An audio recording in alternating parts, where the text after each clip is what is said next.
Assalamualaikum warahmatullahi wabarakatuh. Alhamdulillah, alhamdulillahirrabbilalamin. Wa bihi nasta'inu ala umuri dunya waddin. Sayyidina wa maulana Muhammadin wa ala alihi wa sahbihi ajma'in, amma ba'd. Yang kami hormati Bapak Fuad Muhammad Zaid selaku dosen pengampu mata kuliah ilmu tafsir di kelas HKI 3A, dan yang kami sayangi dan kami banggakan teman-temanku sekalian dan pemirsa pada video kali ini.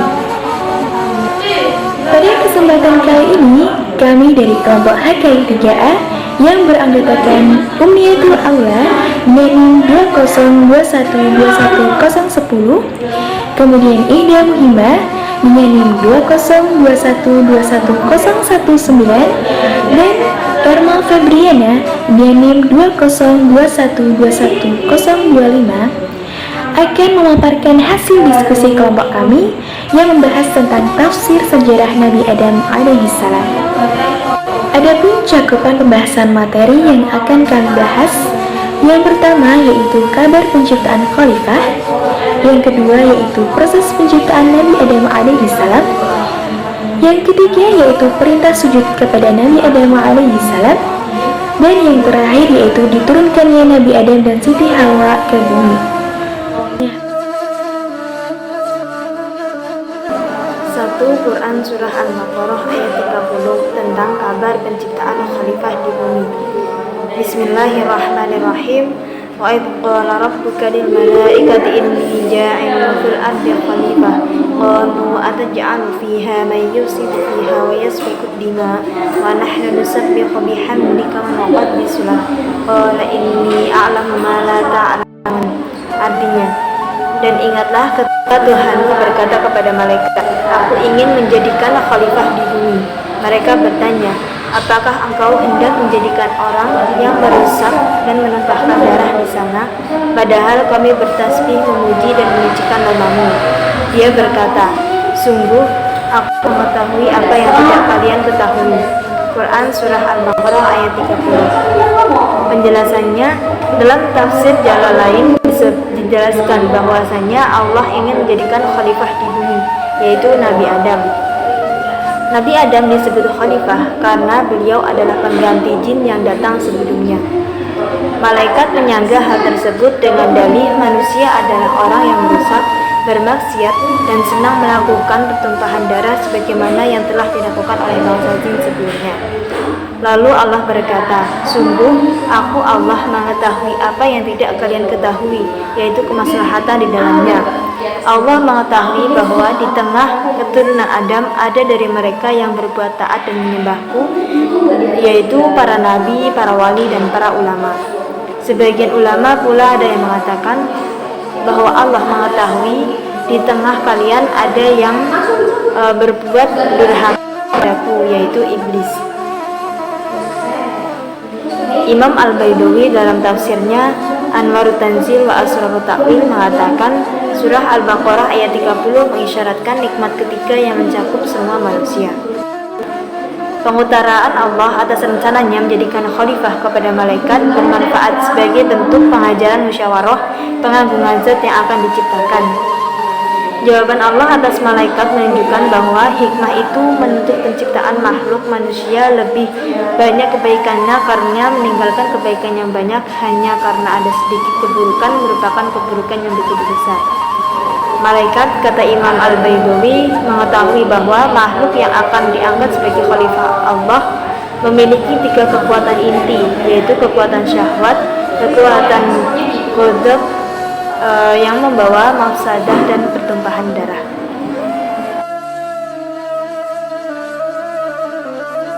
Pembahasan selanjutnya yaitu Quran Surat Ali Imran ayat 59. A'udzu billahi minasy syaithanir rajim.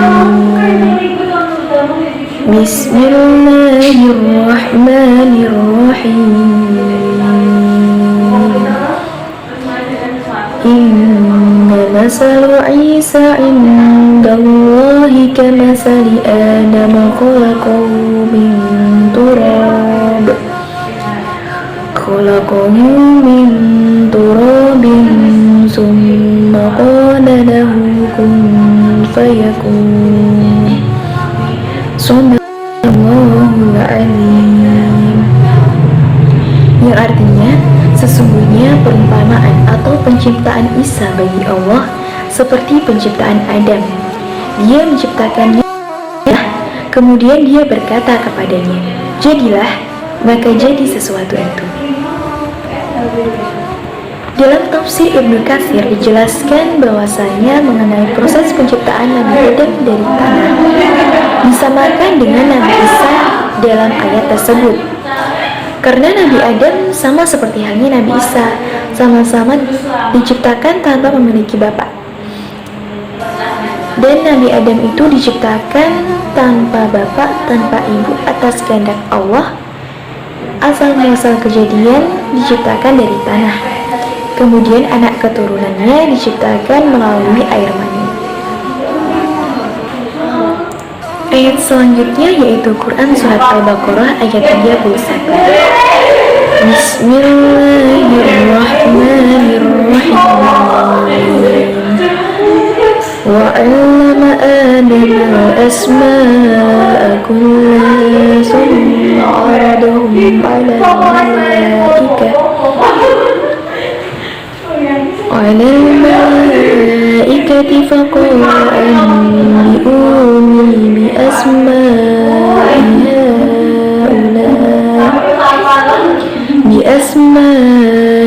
هؤلاء إن كنتم صادقين صدق Allahul azim.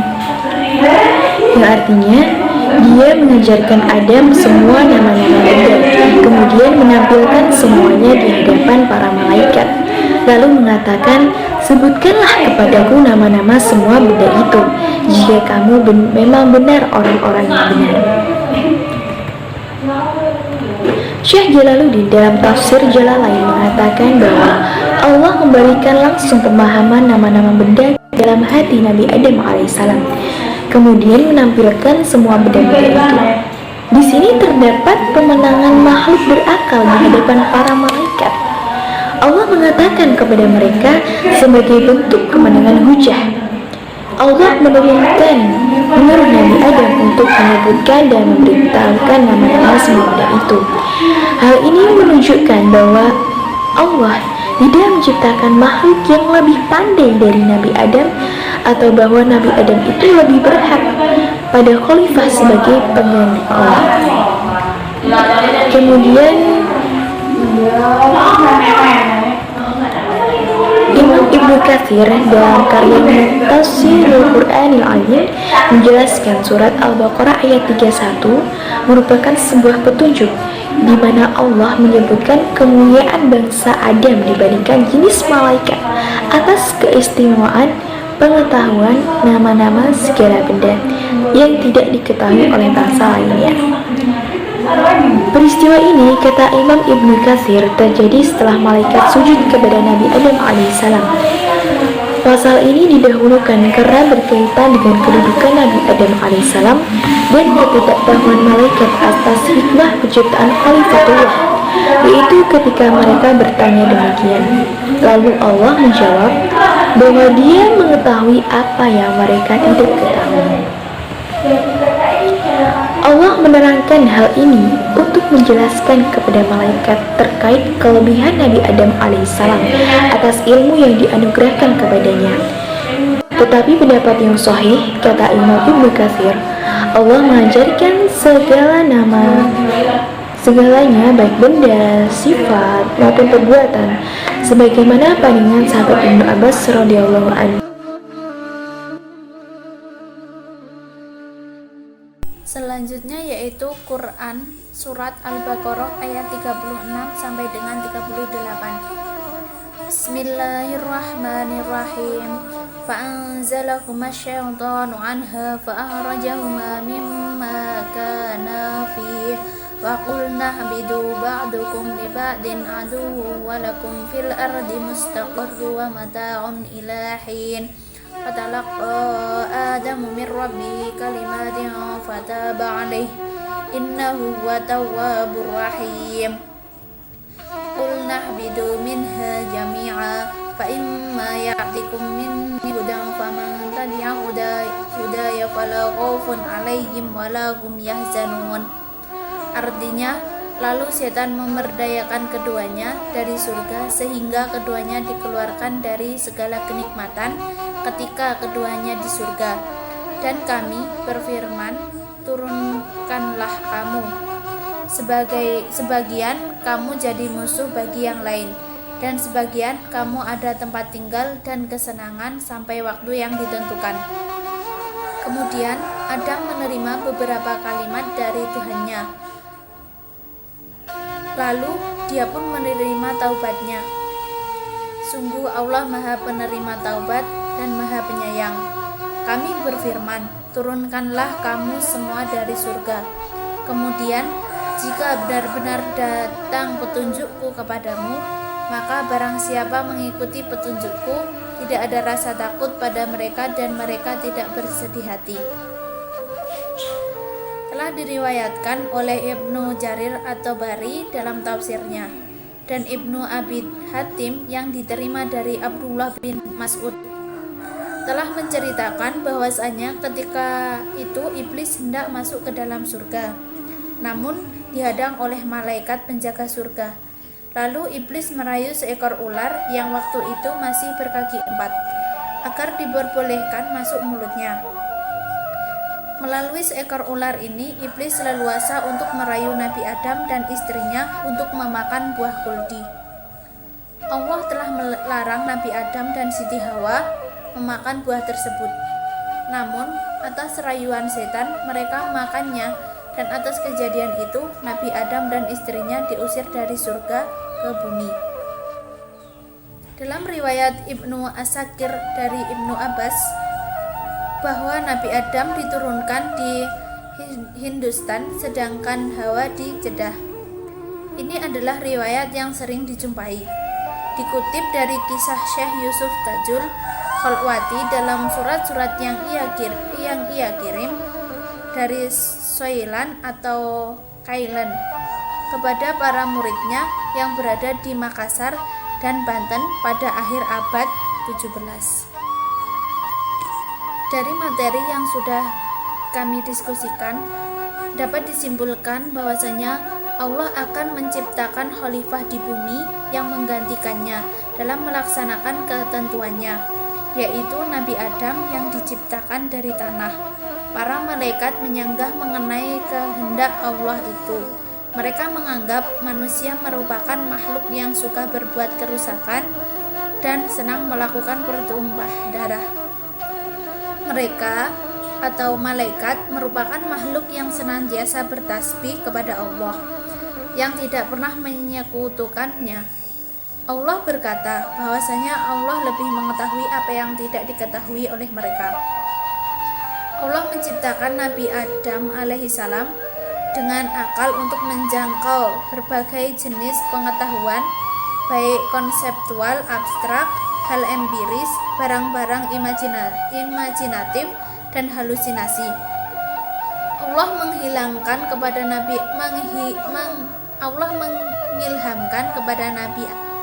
Nabi adalah pengetahuan,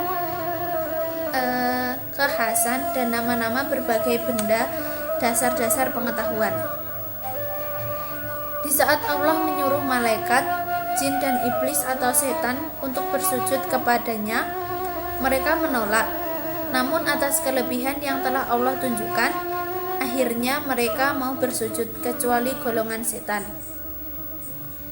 Mereka tidak terima dan akan selalu menjerumuskan umat manusia kepada kemaksiatan.